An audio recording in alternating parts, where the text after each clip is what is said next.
Land resources को ही continue कर रहे हैं और इसके सब टॉपिक्स हैं fallow land, gross cropped area और नेट सोन एरिया। और अगर बाद में टाइम बचा तो फिर हम लैंड डिग्रेडेशन पर भी आएंगे, नहीं तो फिर वो नेक्स्ट टॉपिक में इंक्लूड कर लेंगे। तो सबसे पहले हम आपको ये समझाना चाहेंगे कि फैलो लैंड क्या होती है।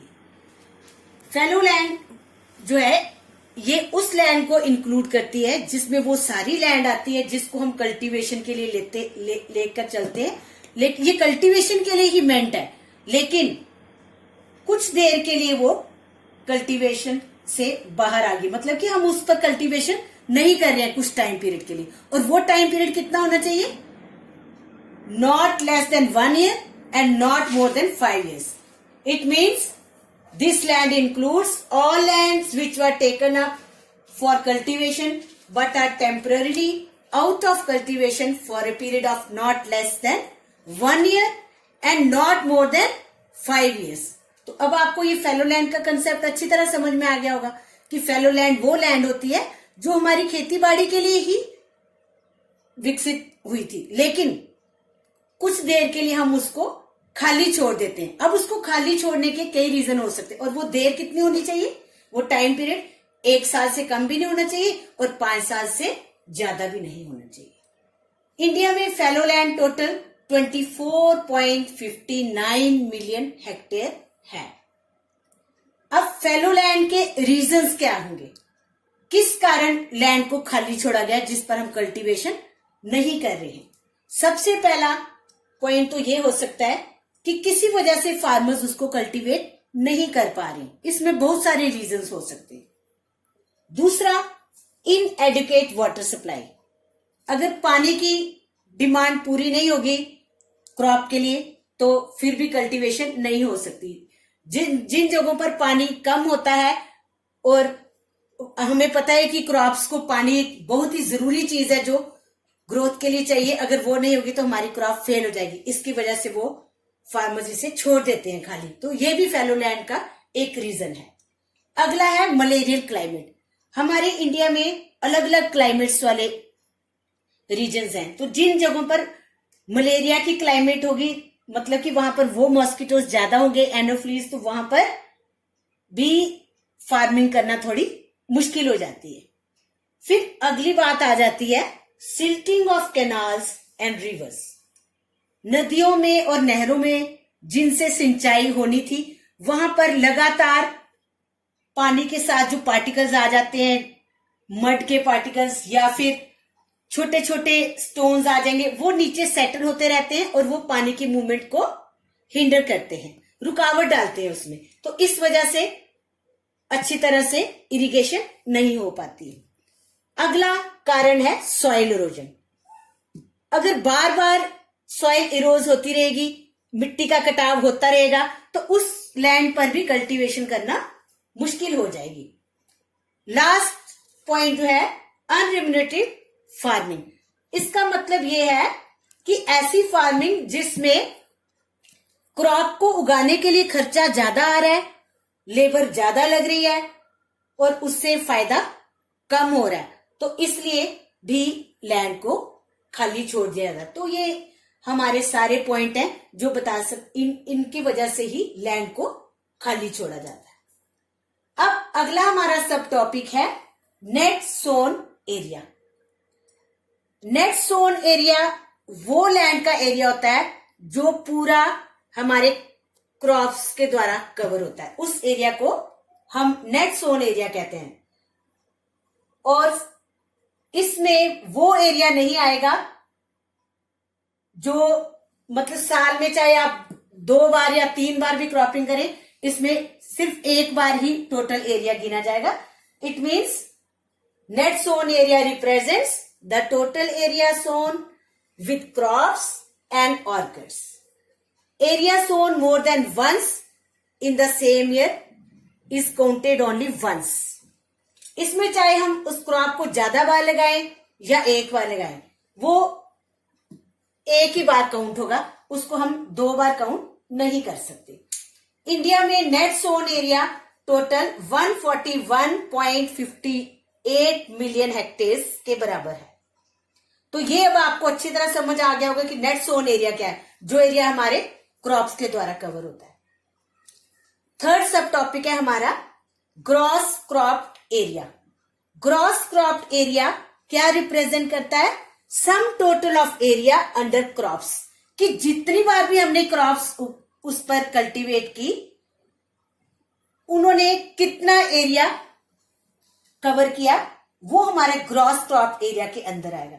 और इसको हम अच्छी तरह अगर समझना चाहें तो आप ये एग्जांपल देख सकते हैं, जैसे कि किसी भी स्टेट के पास 10 million hectare net sown area हो, अगर उसमें से आधा हो गया 5 मिलियन हेक्टेयर, ये हमारा इधर ही रहेगी, इसमें एक ही बार हमने क्रॉप लगाई। लेकिन जो दूसरा था 5 मिलियन हेक्टेयर जो लेफ्ट ओवर एरिया है, इसमें हम 2 बार क्रॉप उगाते हैं साल में, तो ये फिर टोटल कितना बन जाएगा, ये टोटल अकाउंट करेगा 10 मिलियन हेक्टेयर के। तो it means gross cropped area will be equal to 15 million hectare, because 5 plus 5 is 10 and 10 plus 5 is 15. Now we will come to the next subtopic, land degradation.